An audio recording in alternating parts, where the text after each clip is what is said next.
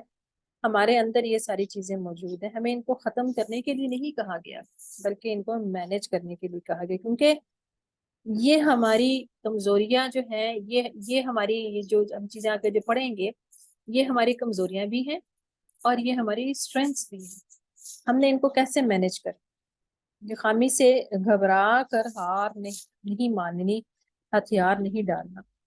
رہنمائی سے بھی ہماری کمزوری جو ہے وہ مضبوطی بن جاتی ہے، یعنی جو خامی ہے ہماری وہ مضبوطی بن جاتی ہے. تو چیلنجز لائف کے اندر جتنے بھی چیلنجز ہیں ان کو موقع جانے ہیں، اور جیسے جیسے ہم ان چیلنجز کا مقابلہ کرتے جاتے ہیں ہمارے اندر اسٹرینتھ آتی جاتی ہے. بعض لوگ اس کا مقابلہ نہیں کر پاتے، اس کے آگے جھک جاتے ہیں، اس کا مطلب ہے کہ اپنی کمزوریوں کو بڑھا رہے ہیں. اس لیے یہ جاننا ضروری ہے کہ آپ کی کمزوری کیا ہے. تو اپنی کمزوری کے بارے میں آگاہی ہونا بہت ضروری ہے، اور اپنی خوبیوں کے بارے میں بھی جاننا بہت ضروری ہے. اللہ تعالیٰ نے سورۃ الاسراء میں ارشاد فرمایا ہے کہ وَلَقَدْ كَرَّمْنَا بَنِي آدَمَ وَحَمَلْنَاهُمْ فِي الْبَرِّ وَالْبَحْرِ. یعنی کہ اللہ تعالیٰ نے انسان کے اوپر جو ہے اس کو تکریم دی ہے، اس کو عزت دی ہے، اور انہیں بہت سی مخلوقات پر فضیلت دی ہے. تو یہ اللہ تعالیٰ کا کرم انسان کے اوپر ہے. انسان کو اللہ تعالیٰ نے عزت دی، بہت ساری خوبیوں کا مالک بنایا. اور اسی طرح ہی سورۃ الاحزاب میں اللہ تعالیٰ فرماتے ہیں کہ ہم نے اپنی امانت کو آسمانوں پر اور زمین پر اور پہاڑوں پر پیش کیا، لیکن سب نے اس کے اٹھانے سے انکار کیا اور اس سے ڈر گئے، مگر انسان نے اسے اٹھا لیا اور بڑا ہی ظالم جاہل ہے. یہاں پر کیا ہماری خوبیاں اور خامیاں دونوں بتائی گئی. کہ مضبوطی کیا ہے کہ انسان وہ کام بھی کر لیتا ہے جو پہاڑ بھی نہیں کر سکتے، اور کمزوری یہ کہ ذمہ داری پوری نہیں کرتا، اور اس کی وجہ کیا بتائی ہے؟ جہالت. اور اگر آپ کسی کام کا ذمہ دار بنا دیے گئے ہیں اور آپ اس کام کو صحیح طرح نہیں کرے، اس کا مطلب ہے یہ ظلم ہے. تو اللہ تعالیٰ نے ہمیں زمین پر جس کام کے لیے بھیجا ہے ہمیں اس کو پہچاننا ہے اور ہمیں اس پر کام کرنا ہے. دو چیزیں جو ہیں بہت امپورٹنٹ ہے کہ انسان نے اسے اٹھا لیا، یعنی جو ذمہ داری ہے، اور پھر یہ کہ وہ بڑا ہی ظالم و جاہل. یہ ہماری ویکنیسز ہیں. پھر اسی طرح ہی مزید آیات میں آتا ہے کہ لقد خلقنا الانسان فی احسن تقویم، کہ اپنی خوبیوں کی وجہ سے بہترین تخلیق دی گئی ہے. ثم رددناہ اسفل سافلین، اور یہ ہماری کمزوریوں کی وجہ سے. خوبیاں بہت دی گئی ہیں لیکن ان سے فائدہ اٹھانے کی بجائے خامیوں کے پیچھے جانا یہ بھی انسان کی فطرت میں ہے. خوبیوں کی وجہ سے عزت اور دی گئی، اور خامیوں کی وجہ سے سب مشکل حالات میں پھنس جاتا ہے. قرآن کا موضوع میں اور آپ ہیں، میں اور آپ قرآن کا موضوع ہیں، یعنی یہ مجھے اور آپ کو ہی کہا جا رہا ہے. لیکن ہم اپنے آپ کو اتنا بیکار نہ سمجھیں. ہمارے پیچھے ہمارے اللہ تعالیٰ نے ہمیں زمین پہ بھیجا تو ساتھ دشمن بھی ہیں. وہ دشمنوں کا کام کیا ہے کہ وہ ہماری خوبیوں کو ہم سے چھیننا چاہتے ہیں. تو اسی طرح ہی یہ کائنات اسی لیے بنائی گئی کہ جب انسان دنیا سے چلا جائے گا تو یہ کائنات جو ہے ختم کر دی جائے گی. اللہ تعالیٰ نے اس کو، سمندروں کو، کشتیوں کو، آسمان و زمین کو انسان کے لیے مسخر کیا ہوا ہے. یہ اس کی خوبیوں کی وجہ سے کیا ہوا ہے. تو اسی لیے جب انسان اس دنیا سے جائے گا تو یہ کائنات جو ہے یہ بھی ختم ہو جائے گی، اس کا مقصد ختم ہو جائے گا. سورۃ البقرہ میں اللہ تعالیٰ نے فرمایا ہے کہ جب فرشتوں کے سامنے جب تخلیق کا انسان کی تخلیق کا ذکر کیا گیا تو انہوں نے کیا کہا کہ یہ زمین میں فساد کرے گا، خون بہائے گا. تو اللہ تعالیٰ نے کیا کہا تھا کہ میں زیادہ جانتا ہوں اس سے جو تم سے زیادہ جانتا ہوں، مجھے زیادہ معلوم ہے کہ میں کیا کر رہا ہوں. تو اللہ تعالیٰ نے انسان کو خاص چیزیں دے کر بھیجا ہے. تھوڑا سا ہم یہاں پر اس کا جائزہ لیں گے کہ اس جگہ کے اوپر کیا کہا گیا ہے. یہ آیات آپ کو میرا خیال ہے نظر آ رہی ہوں گی اور ان کے تراجم سے بھی آپ واقف ہوں گے. ہم صرف ان کو ڈسکس کریں گے کہ سجدہ انسان کو اللہ تعالیٰ نے فرشتوں سے کروایا، مسجود الملائکہ ہے. یہ ہماری مضبوطی ہے کہ اللہ تعالیٰ نے فرشتوں سے ہمیں سجدہ کروایا. کیوں سجدہ کروایا؟ وجہ اس کی کیا تھی کہ ہمارے اندر روح ہے. روح یہ طاقت کہاں سے آتی ہے؟ جب نکل جاتی ہے تو کچھ بھی نہیں رہتا. اور پھر کیا ہوتا ہے الٹیمیٹلی جب یہ نکلتی ہے تو ایک مٹی کا پتلا ہی رہ جاتا ہے جس کو اٹھا کے زمین میں قبر میں ڈال دیا جاتا ہے. تو یہ ساری طاقت اور یہ ساری جو خوبیاں ہیں وہ روح کی وجہ سے ہیں جو اللہ تعالیٰ نے دی ہے. یہ اللہ کا حکم ہے. کائنات کو 6 دن میں بنایا. اور انسان کو کیسے بنایا؟ اس میں اتنی خوبیاں ہیں کہ اس میں اپنی روح پھونکی. اسی لیے انسان کا جسم جو ہے وہ مخلوق ہے اور اس کی روح جو ہے مخلوق نہیں. اللہ تعالیٰ کا امر ہے، مخلوق نہیں ہے اور وہ مرتی بھی نہیں ہے، بلکہ اللہ تعالیٰ کی صفت ہے. یہ مرتی نہیں ہے، اس کو نکالا جاتا ہے. قبر میں جب جسم کو ڈالا جاتا ہے تو یہ واپس اس کو ڈال دیا جاتا ہے اور پھر وہ جو آگے معاملات ہیں وہ دوسرا واقف ہوں گے. جب روح ڈالی گئی تھی انسان کے جسم میں، آدم علیہ السلام کے جسم میں، تو پھر ساری مخلوق جو آسمان کی مخلوق تھی وہ سجدہ ریز ہوئی تھی. یہ ہماری طاقت ہے اور یہ ہے بھی اللہ کی طرف سے. اور وہ بھی اتنے کمال کی ہے کہ اگر ہم اس کو استعمال کرنا سیکھ جائیں تو یہ آسمان اور زمین کو ہلا کے رکھ دیتی. کیا کہا گیا ہے کہ وہ ایک سجدہ ہے جسے تو گراں سمجھتا ہے، 1000 سجدوں سے دیتا ہے آدمی کو نجات. یعنی بس سجدہ کرنے کی دیر ہے. یہ سجدہ جو ہے یہ ہماری مضبوطی ہے. 2 چیزیں اگر ہم پہچان جائیں اور اس پر کام کریں تو کامیابی کے راستے کھل سکتے ہیں. اور وہ کیا ہے؟ اپنی کمزوریوں کو پہچاننا اور اپنی مضبوطیوں کو پہچاننا. ان آیات میں کیا کہا گیا؟ انسان کی کمزوریاں بیان کی گئی کہ انسان بڑے تھوڑے دل والا ہے، کچے دل والا ہے، گھبرا جاتا ہے. جب اسے مصیبت پہنچتی تو جزا فضا کرنا شروع کر دیتا ہے. جب اسے راحت ملتی ہے، خوشی ملتی ہے تو بخل کرنے لگتا ہے. یہ کمزوریاں بیان کی گئی ہیں. لیکن بچت کن لوگوں کے لیے؟ بچت ان لوگوں کے لیے ہے جو الا المصلین، جو نماز پڑھنے والے ہیں اور اپنی نمازوں پر ہمیشگی کرنے والے ہیں. یعنی کہ یہ چیز جو ہے یہ ہمیں ہماری ان کمزوریوں میں بہک جانے سے بچا لیتی ہے. لیکن مجبوری یہ ہے کہ بیشتر انسان جو ہے نا وہ ڈنڈے کے زور پر چلتے ہیں. اسی لیے آپ یہ دیکھیں یہ نمازوں میں سے کچھ نمازیں جو ہیں وہ اللہ تعالیٰ نے فرض کر دی. کچھ بھی ہو جائے وہ پڑھنی ہی پڑھنی، کیونکہ اس میں ہمارے لیے ہی بنائی ہے کہ اگر ان کی بھی ہمیں آزادی دے دی جاتی ہے تو ہم میں سے کوئی بھی نہ پڑتا. وہ فرض کر دی کہ چاہے دل کر رہا ہو یا نہ کر رہا، کیونکہ اس کے فوائد اس طرح کے ہیں کہ وہ ہمیں ہماری کمزوریوں سے نجات دلانے والی ہیں. تو اس وجہ سے ہمیں وہ پڑھنی ہے.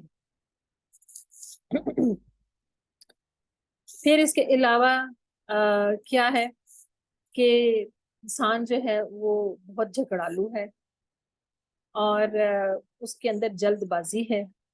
جبکہ اس کی تخلیق کیسے ہوئی ہے وہ اس کو کھول کے بتایا گیا ہے. جلد بازی جو ہے یہ بھی انسان کی نیچر کے اندر ہے. انسان کے اندر اللہ تعالیٰ نے یہ ڈالی ہے. نیچر تبدیل ہو جاتی نہیں ہوتی بلکہ عادتیں بدلی جا سکتی ہیں. قرآن میں ہمیں اگر ہم تلاش کریں کہ ہم کدھر موجود ہیں تو یہ ساری چیزیں جو ہیں اللہ تعالیٰ نے کھول کھول کر بتائی ہیں. کافی ساری آیات ہیں آپ کے سامنے، اگر آپ چاہیں تو ان کا اسکرین شاٹ لے سکتے ہیں. اس میں کتنی زیادہ کمزوریاں انسان کی بتائی گئی ہیں. تو یہ ساری کمزوریاں جو ہیں انسان کی فطرت کے اندر موجود ہیں. لیکن اس کا علاج بھی ہمیں بتایا گیا ہے. حدیث میں آتا ہے ما انزل اللہ داء الا قد انزل له شفاء علمہ من علمہ وجہلہ من جہلہ، کہ اللہ تعالیٰ نے جو بھی بیماری نازل کی ہے اس کے لیے شفا نازل کی ہے. کچھ لوگوں کو معلوم ہو گیا اور کچھ لوگ اس سے لا علم رہے. جسے پتا چل گیا وہ سدھر گیا، جسے نہیں تو بس. قرآن سے بڑھ کر بیماریوں کے بارے میں کوئی نہیں بتائے گا. جتنی چیزیں ہمیں قرآن کے ذریعے پتہ چلیں گی وہ ہمیں اس نظر سے اس طریقے سے ہمیں کہیں سے نہیں پتہ چل سکتی. ہماری خامیاں ہمارے اندر ہی ہیں، ہم ان سے جان نہیں چھڑا سکتے. ہم ان کو مینج ضرور کر سکتے ہیں، ان کو کنٹرول کر کے اپنے اعلیٰ مقصد تک پہنچ سکتے ہیں. اور یہ کمزوریاں ہمارے نفس کی صورت میں ہمارے اندر موجود ہیں. عادات بدلی جا سکتی ہیں، فطرت نہیں بدلتی، لیکن ہم عادات پر کس طرح عادات کو کیسے بدلنا ہے اور اس کو کیسے مینج کرنا ہے، یہ ہم آہستہ آہستہ ان کو سیکھیں گے انشاءاللہ تعالی. اگر آپ اپنی ذمہ داریوں سے واقف نہیں تو پھر آپ ظالم اور جاہل ہیں. انسان کو اللہ تعالیٰ نے بہت بڑی ذمہ داری دے کر بھیجا ہے. سوال یہ ہے کہ خامیوں کا جاننا زیادہ ضروری ہے یا خوبیوں کا؟ تو بہت سارے لوگ اس کا مختلف جواب دیتے ہیں. اپنی اپنی جگہ پر وہ سارے صحیح ہیں. کچھ کہتے ہیں خامیوں کا جاننا زیادہ ضروری، کچھ کہتے ہیں خوبیوں کا جاننا زیادہ ضروری. بہرحال اس کو اس طریقے سے ڈیفائن کیا جا سکتا ہے کہ برتن دھونے، کھانا کھانے سے پہلے برتن دھوئے جاتے ہیں. پہلے صفائی کی جاتی ہے، پھر اس کے اوپر کنسٹرکشن کی جاتی ہے. تو پہلے کام کیا جاتا ہے اپنی کمزوریوں پر، اور پھر اس کے بعد اس پر تعمیر کی جاتی ہے. اس کی بہت بڑی دلیل جو ہے وہ ہے کہ کلمہ کو دیکھتے ہیں نا، لا الہ، لا الہ میں پہلے خامی ختم کی گئی ہے، صفائی کی گئی ہے ہر قسم کے جھوٹے معبود کی، اور پھر اس کے بعد الا اللہ، پھر مضبوطی کو پکڑا گیا ہے کہ وہ خامی دور کر کے مضبوطی سے پکڑنے والی یہ چیز ہے الا اللہ، یعنی اللہ کی مرضی ہے اور بس. اب یہ چیز تو ہو گئی، تو طریقہ کیا ہوگا، کس طریقے سے ہم نے کام کرنا ہے، لے آؤٹ کیا ہوگا، فریم ورک کیا ہوگا.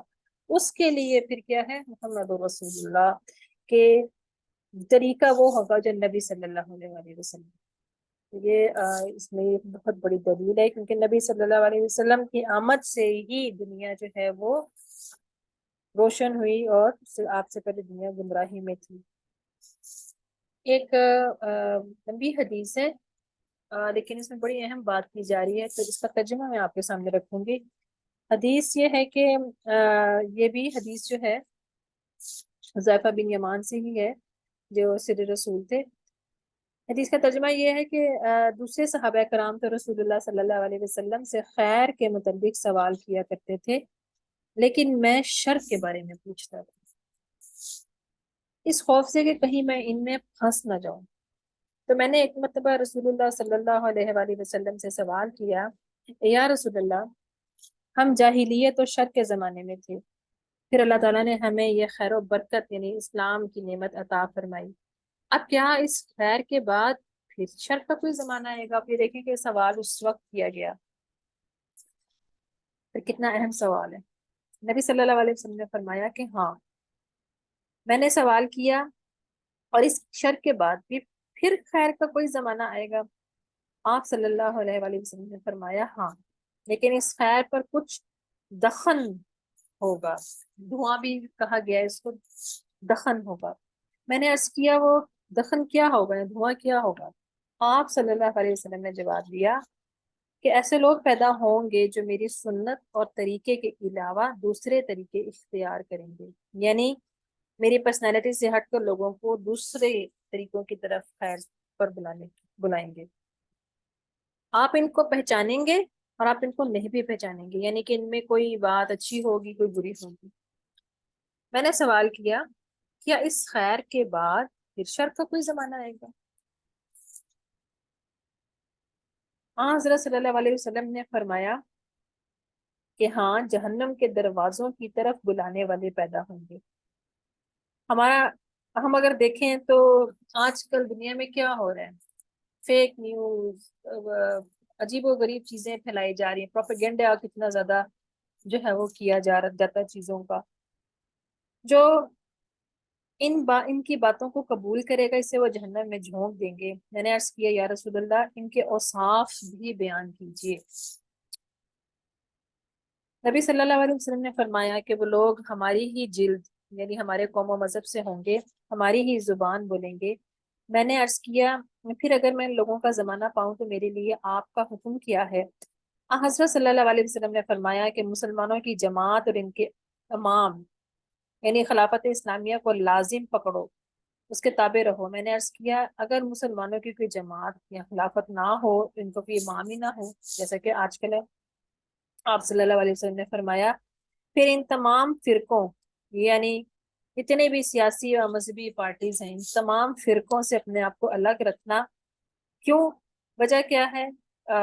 مطلب اس میں کیونکہ یہ سارے اپنے مفادات کی طرف بلا رہے ہیں، کردار پر کام نہیں ہوگا۔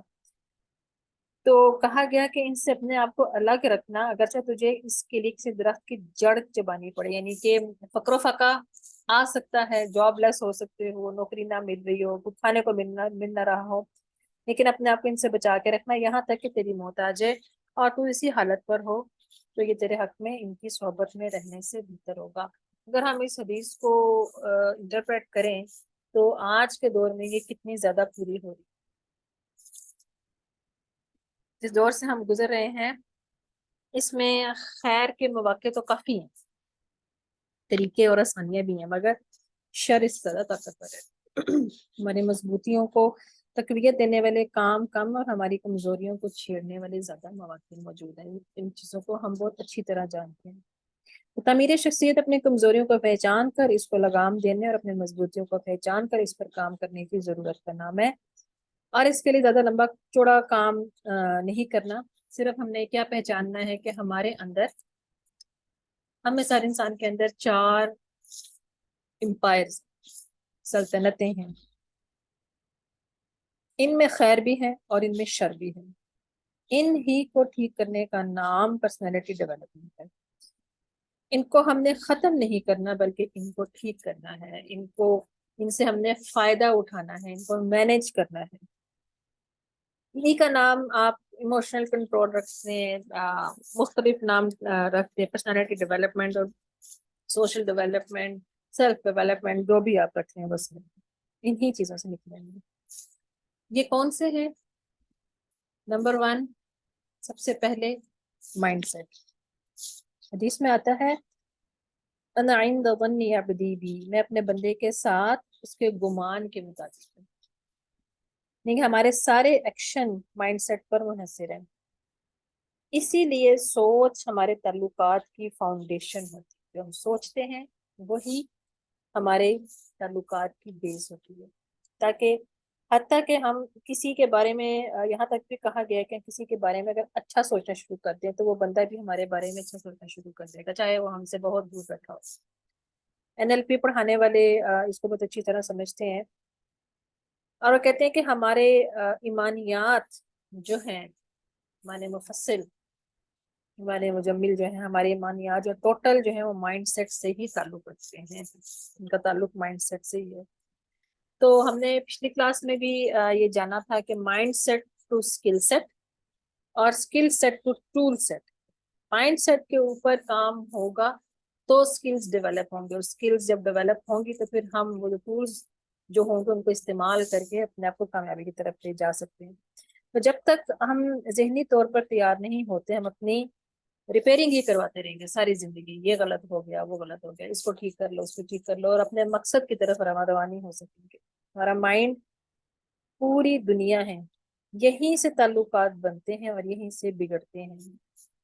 اگر ہم اپنی تھنکنگ جو ہے وہ پازیٹیو رکھیں گے تو زندگی میں لڑائیاں جھگڑے اختلافات کم ہوں گے، اور اگر ہوں گے تو ان کو ٹھیک کر دیں گے۔ یہ تو نہیں ہو سکتا کہ نہ ہوں گے، لیکن ہم ان کو ٹھیک کرنے کے بارے میں سوچیں گے کیونکہ ہم نے آگے بڑھنا ہے۔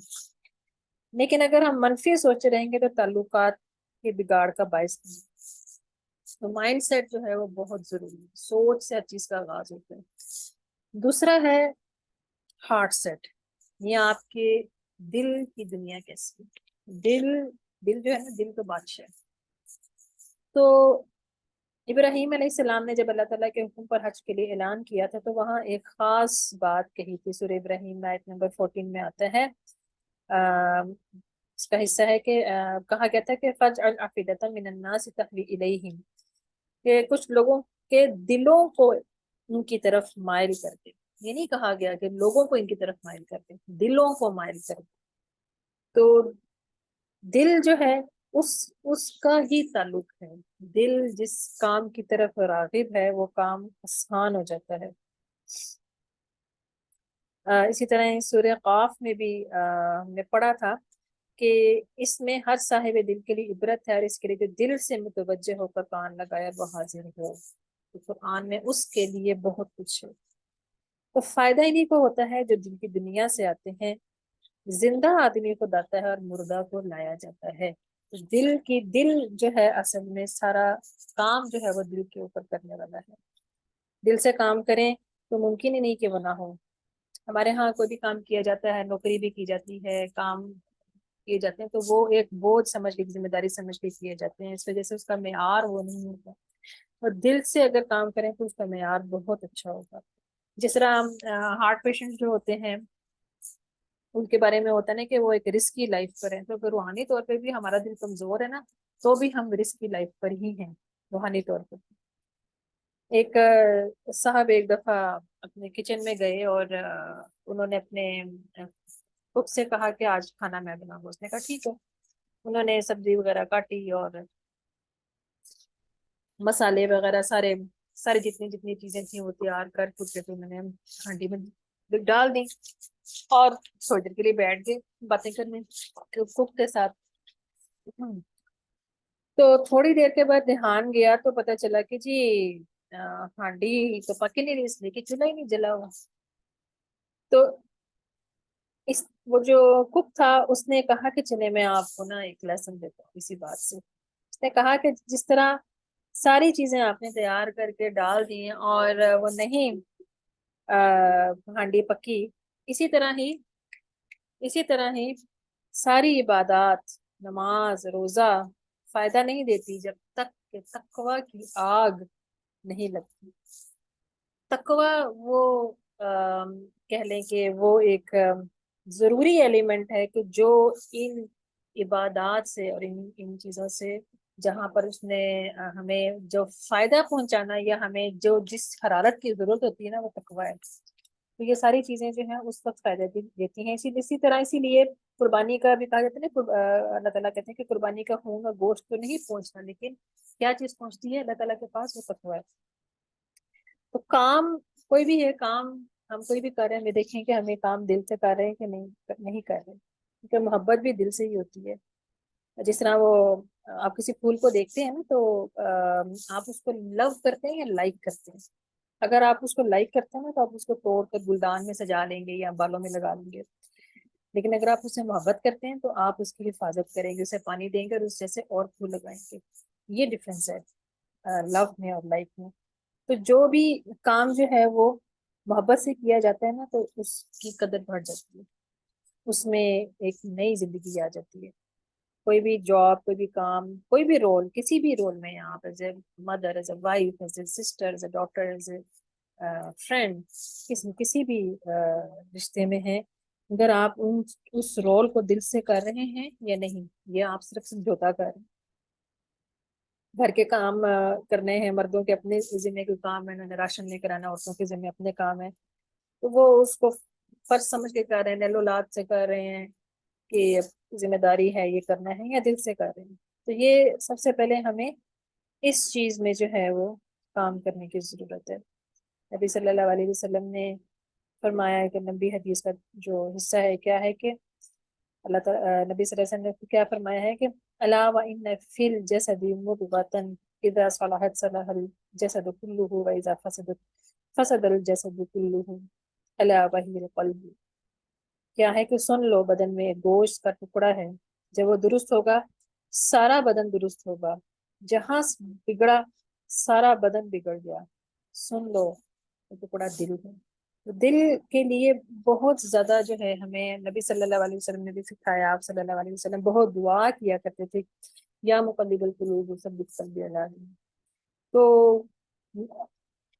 نبی صلی اللہ علیہ وسلم جن کے دل کو اللہ تعالیٰ نے نور سے دھلوایا تھا، اور آپ صلی اللہ علیہ وسلم اخلاق کے اعلیٰ درجے پر فائز تھے، آپ صلی اللہ علیہ وسلم اتنی زیادہ دعا کرتے تھے، تو ہمیں اپنے لیے بھی بہت زیادہ یہ دعا کرنی چاہیے۔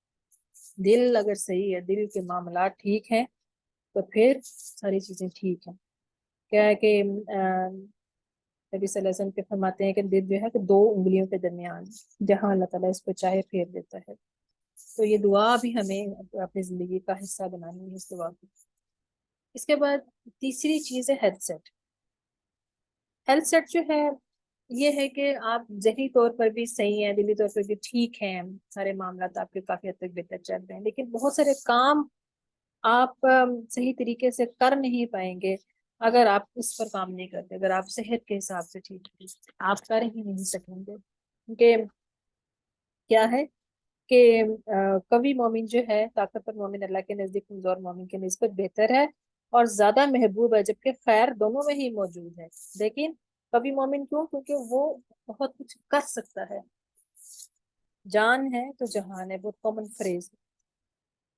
تو بخاری کی حدیث کے مطابق کہ کیا ہے کہ اکثر لوگ، دو نعمتیں ایسی ہیں کہ اکثر لوگ ان کی قدر نہیں کرتے، اور حدیث میں جو لفظ یہاں پر استعمال ہوا ہے نا، وہ ہے غبن۔ غبن کرتے ہیں، غبن کو اگر ڈیفائن کیا جائے نا لینگویج کے حساب سے، تو اس میں آتا ہے کہ وہ اس کے معاملات میں کرپٹ ہیں، کرپٹ ہیں۔ کون سی دو نعمتیں ہیں؟ ایک ہے صحت اور ایک ہے فراغت۔ یہ فراغت پہ بھی ہم بعد میں بات کریں گے، صحت کی بات ہو رہی ہے یہاں پر کہ ان کے معاملے میں لوگ بہت کرپٹ ہیں۔ جب صحت اچھی ہوتی ہے تو ہم خیال ہی نہیں کرتے، بے احتیاطیاں کر رہے ہیں، نہ ہماری ایٹنگ ہیبٹس اچھی ہیں، نہ ہماری سلیپنگ ہیبٹس اچھی ہیں، نہ ہمارے باقی معاملات ٹھیک ہیں، تو جب ہم بیمار ہوتے ہیں تو ہم ڈاکٹر کے پاس جاتے ہیں۔ جبکہ ہمیں ایسے لوگوں کے ساتھ تعلقات رکھنے چاہیے تاکہ ہمارے معاملات ٹھیک رہیں اور ہم اپنے آپ کو صحیح پیٹرن پر رکھیں، ہمیں پتا ہو کہ ہم نے کیا کرنا ہے۔ ہمارا ملک اس لحاظ سے پھر بھی خوش قسمت ہے کہ ابھی بھی ہمیں بہت ساری چیزیں خالص مل جاتی ہیں۔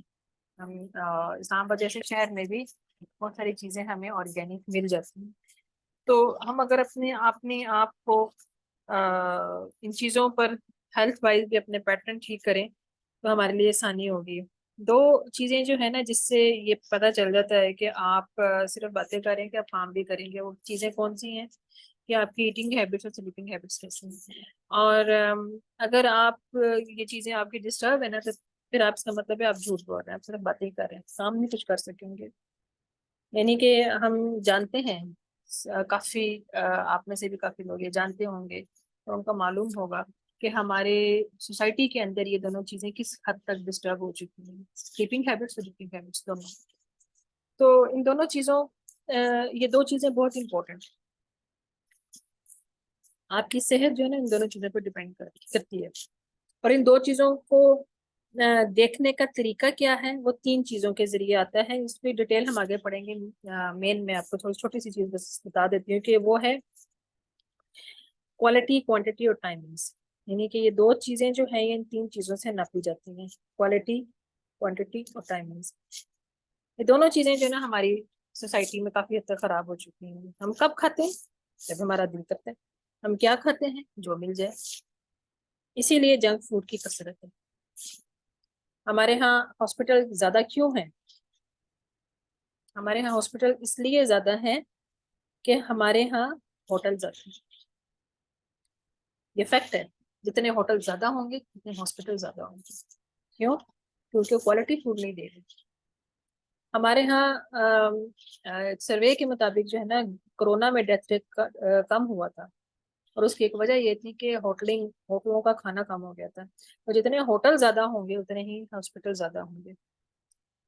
تو یہ چیزیں ہماری عبادات سے لنکڈ ہیں کہ ہم بہت کچھ کر سکتے ہیں، اور پاکستانی تو ویسے بھی بہت کچھ کر سکتے ہیں، جو کوئی اور نہیں کر سکتا وہ ہم کر لیتے ہیں۔